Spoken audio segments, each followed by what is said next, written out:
In this video, we will continue to discuss histograms and the analysis of this data. The computer software analyzes the histogram using processing algorithms and compares it to the default pre-established histogram specific to the anatomic part. Simplified, this means the computer has an example of what the histogram should look like as a reference.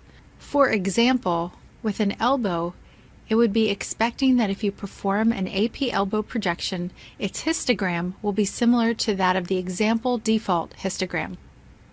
The values of interest, or VOI, in the default histogram determine the range of the histogram dataset that should be included in the displayed image. Let's take a look at the data that is excluded from the histogram analysis. On the left, we see a spike that represents the area on the CR image that is beyond the collimated exposure field. This area is displayed as bright on the radiographic image since there is little to no X-rays interacting with the IR in this region. To the right, we see another spike that is called the tail, and this represents the area outside of the anatomy but within the collimated border. This is where the X-rays are directly interacting with the image receptor.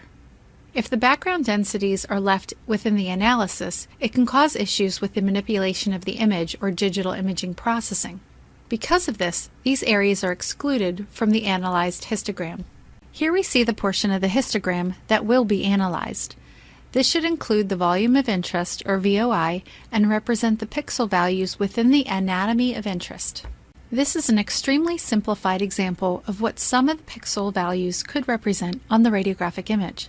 As you can see, the left aspect of the x-axis will have the brightest values, those that attenuate the X-ray the most, such as metal and bone.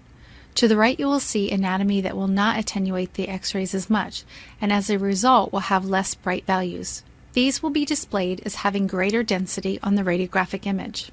The computer tries to identify the normal anatomical densities within the image as the bell-shaped portion of the curve.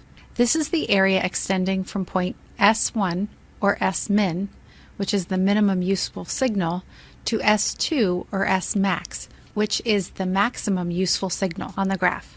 Remember that the area between S-min and S-max is the VOI, or the volume of interest, and is the portion of the histogram that is analyzed. We see in this example histogram that scatter has altered the bell curve shape to be wider. These values from the scatter radiation are being included in the analyzed histogram but do not contribute information of value to the radiographic image. The computer will analyze histograms such as this example and attempt to correct the histogram when it compares it to the reference histogram. This may result in a histogram error.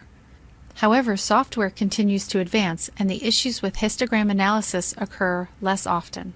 They are even less likely to occur with direct digital radiography than CR.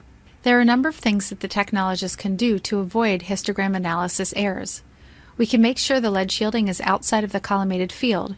We can use proper collimation that reduces scatter and is aligned with the image receptor so that all the borders are properly detected. We can also ensure proper centering and positioning. All of these actions will help to reduce the number of histogram-related processing issues.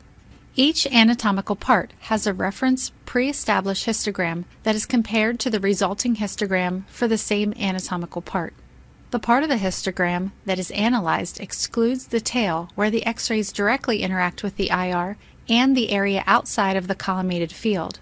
When the histogram does not appear as expected, the computer may try to fix the histogram using the reference or model histogram as a template.